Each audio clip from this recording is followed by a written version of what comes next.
Halo, perkenalkan nama saya Fahri Ramadan. Halo, nama saya Bunga Aulia. Perkenalkan nama saya Ruben William Purba. Halo, perkenalkan nama saya Marcel Mailano Saragi. Perkenalkan nama saya Sela Syara Tamba.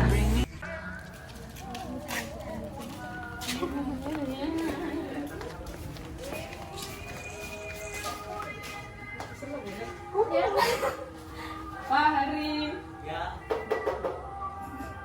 Main yuk. Ya, ada apa? Kenapa wih? Enggak ada, ngumpul-ngumpul aja. Baru datang mungkin ke sejarah. Boleh? Ah, Daripada kita diem-dieman sambil main HP gini, gimana kalau kita buat kuis? boleh.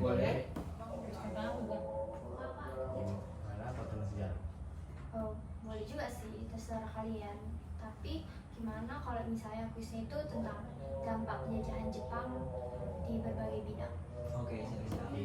Sebelum itu aku mau ngasih tahu kalau terjadi perang di suatu wilayah pastinya akan berpengaruh terhadap perubahan warga masyarakatnya, baik dari perilaku, berpikir, atau kepribadiannya. Ada dua hal yang menjadi prioritas Jepang untuk menjajah Indonesia. Yang pertama, untuk menghapus pengaruh Barat di kalangan penduduk bangsa Indonesia. Yang kedua, memobilisasi bangsa Indonesia untuk kepentingan perang Asia Timur Raya. Karena itulah bagi orang-orang Eropa, terutama orang Belanda dan orang Indonesia yang memiliki darah campuran Eropa, merasa bahwa kedatangan Jepang itu sebagai sebuah Oh ya Selmi, mulai dari pertama. Ada yang tahu nggak dampak penjajahan Jepang di bidang sosial? Aku tahu.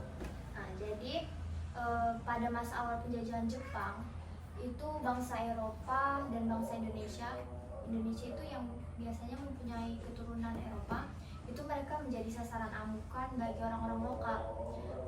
Bahkan rumah mereka, tempat usaha mereka itu diserang habis-habisan oleh bangsa lokal. Itu biasa terjadi di daerah Cirebon sama Solo. Ini terjadi karena peralihan kekuasaan. Jadi kurangnya kontrol emosi, jadi terjadi perbentrokan kayak gini. Terus bangsa Jepang juga menangkap orang Eropa, dan ditangkapnya itu di camp interniran. Ini dengan kondisi yang sangat menyedihkan. Jadi Jepang itu sangat brutal, sangat kayak kasihan lah bangsa Eropa. Terus karena Jepang berhasil menundukkan bangsa Eropa, hal ini membuat bangsa Indonesia, bangsa kita menjadi lebih percaya diri dan yakin bahwa Jepang saja bisa menundukkan bangsa Eropa, masa bangsa kita nggak bisa? Gitu sih. Selanjutnya aku mau nanya, ada yang tahu nggak dampak bagi bidang pemerintahan? Aku tahu, selain dalam bidang sosial ada juga dampak pada bidang pemerintahan. Pemerintahan yang dirasakan oleh Jepang pada saat penjajahan Jepang. Pada saat itu pejabat kolonial Eropa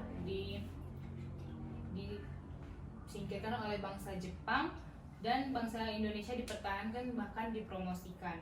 Sebenarnya ini dampak positif juga sih bagi kita karena dapat memperoleh kekuasaan, tapi juga ada dampak negatifnya karena kita membantu Jepang menindas rakyat Indonesia dan menjadikan mereka kolaborator Jepang. Oke, aku tambah ya. Jadi pada saat Indonesia merdeka dan Jepang kalah oleh sekutu, beberapa pejabat di Indonesia ini menjadi sasaran kemarahan masyarakat karena mereka dianggap ikut membantu Jepang untuk menindas rakyat. Jadi para pejabat lokal ini sebenarnya merasa dilema karena jika mereka tidak tunduk pada Jepang, mereka akan dihukum berat dan dibunuh. Oke, untuk kuis selanjutnya aku mau nanya, dampak di bidang budaya dan pendidikan gimana? Apa ada yang tahu? Aku tahu. Kalau dampak di bidang budaya dan pendidikan, Jepang berusaha untuk mempromosikan bahasa mereka untuk menggantikan bahasa Belanda karena pada saat itu Indonesia masih dipengaruhi oleh budaya dan pendidikan Barat. Karena itulah Jepang ingin mengubahnya. Kemudian pada sistem pendidikan Jepang juga merubah yang dulunya sistem pendidikan di Indonesia itu berdasarkan ras. Kemudian diganti menjadi tingkatan yang lebih sederhana. Tingkatannya yaitu sekolah rakyat selama 6 tahun, sekolah menengah pertama selama 3 tahun, sekolah menengah atas selama 3 tahun. Sistem tingkatan seperti ini bahkan masih diterapkan di sistem pendidikan Indonesia sampai sekarang ini. Jadi Jepang memberikan dampak positif bagi pendidikan di Indonesia. Selain itu, aku nambahin ya, Lin. Selain itu, Jepang juga ada menyediakan seperti sekolah kejuruan, sekolah guru, dan sekolah tinggi. Namun, pada saat itu, karena dalam situasi perang, banyak para mahasiswa dan pelajar lebih difokuskan pada militer. Pinter kalian ya. Mungkin udah siapa Kat. Betul. Udah lah weh. Sampai sini tugas sejarah kita. Lagian udah jam berapa ini? Nanti kemalaman sampai ke rumah ya kan. Pinter dong ya. Bang Farid. Bang Farid. Bang Ika. Bang Ika. Tinggi ya.